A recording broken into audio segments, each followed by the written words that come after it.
Yes, as usual. Thank you very And we've been doing this for a while now, and the beginning of each year, I always feel like saying, how was last year? Another difficult time. It's not an easy job being president. Well, last year was 1 year, and for some reason it moved very fast. I think it moved very fast because there were a lot of activities, and I think we're able to see a lot of what we had put in place really becoming realistic in terms of implementation, etc. But it was a year of many challenges. As you know, wherever we are in the world, the global economic difficulties face every country. So it's not like we are just moving in a normal kind of a situation. That still persisted, but the year was quite very busy, very active, and I think we were able to score a lot of other things in the process of that. I'm sure this year is going to be as busy as the last year, if not more, because this year, as you know, there are elections as well. But last year, particularly, people were beginning to look at this year as well, given what is going to happen this year. So it was a busy year, granted. So ANC is 102 years old. A lot of changes have taken place over the century in 2 years, and I would even say perhaps even in the last 5. What do you say to people who are constantly saying that the ANC of today is nothing like the ANC of old, and that things have changed and it's just not the same party? Well, the ANC will remain the same because it has policies, principles, it has values.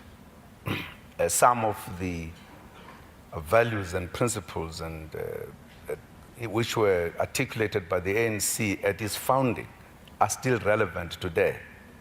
What has happened is the changing of the circumstances or the situations over a century.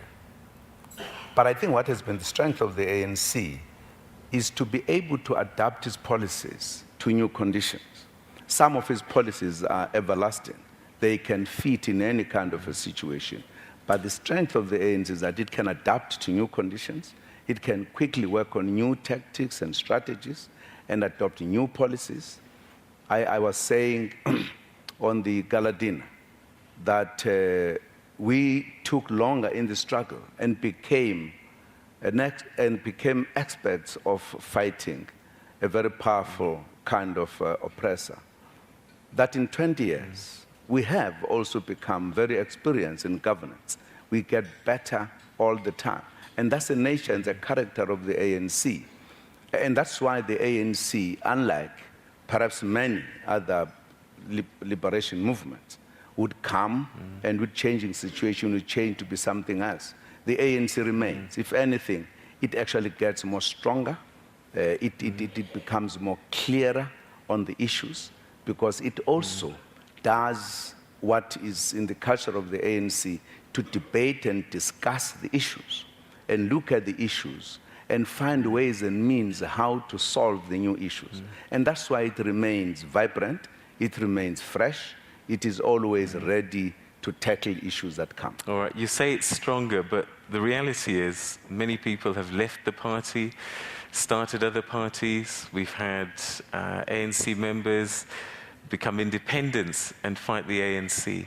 So what's happening inside the ANC that we're seeing this division, because I can't call it anything else, that's taking place? What's happening at this time in the ANC's history that you're facing these challenges?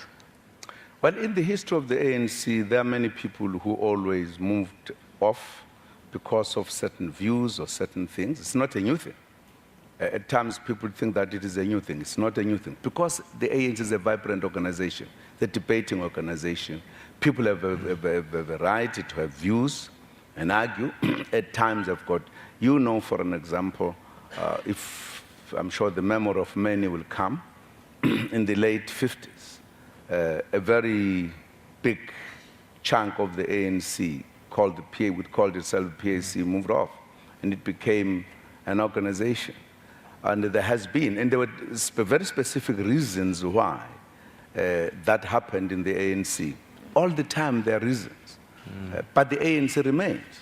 I think it would not be an organization that is alive, because we come across challenges, we take turns, we move, there are new challenges.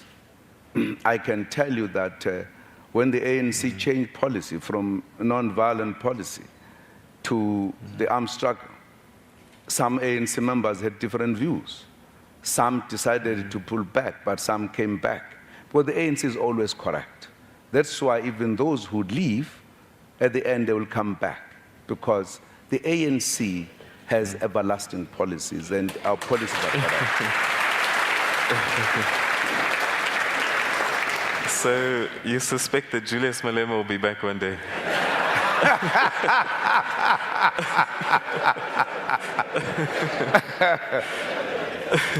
I would not be surprised. I can tell you, I'll never be surprised. Okay, there is a layer of young people that are coming through the system, and they're going to be voting for the first time come April, when the date that is set. And one young man called Shwe says, as a young South African whose vote counts, how is the head of state and the ANC planning to address my insecurities and restore the confidence that I have lost? There's a challenge that these young people have. They're not 100% convinced that they should vote ANC. They don't want to vote anybody else, so there might be some apathy that's going to come through. How do we restore his confidence, Shwe? This is a kind of message that I've been seeing quite a lot in the Twitter sphere. They seem to be not convinced. Are you in touch with them? Are you communicating with them? Why isn't your message getting through to them? Well, I'm not certain how much of that is dominant. There could be a view, and I know that in South Africa, we are very fond of exaggerating views or thinkings of other people. Because I'm not sure how much that, because the ANC is supported by a lot of young people in this country, and they do vote ANC as well. It doesn't mean there wouldn't be those who will have their own views. And this is not a new thing. It has always happened. But what I think we should accept is that the ANC views and policies have always been dominant. If you talk about young people today, I'm not sure what else would they be saying convinces them outside of the ANC policies. Because I haven't seen any logical, serious policy alternatives. I've seen people who are saying, look, we must have different views, we are not happy, but I can't get the basis. What is it that they are talking about? Some people say, for an example, new young people who were born after 1994, they've got different views, as if they are not South Africans, they come from the mass. Not at all. They are here. They can see the challenge that face the country. And theirs is to make the choice. Where do you go? If you accept that you still have challenges in the country, the question is, what is that you think must be done?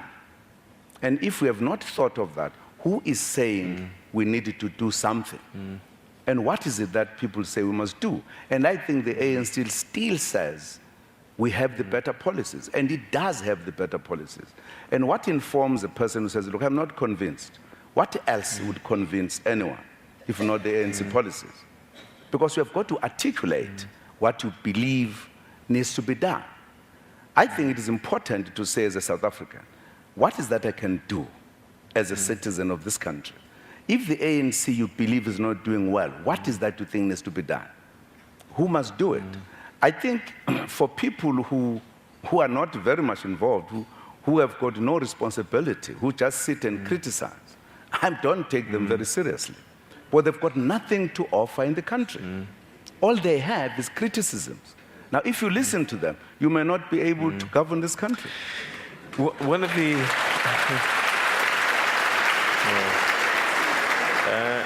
There's a lot to cover. We're going to go to the tables just now, but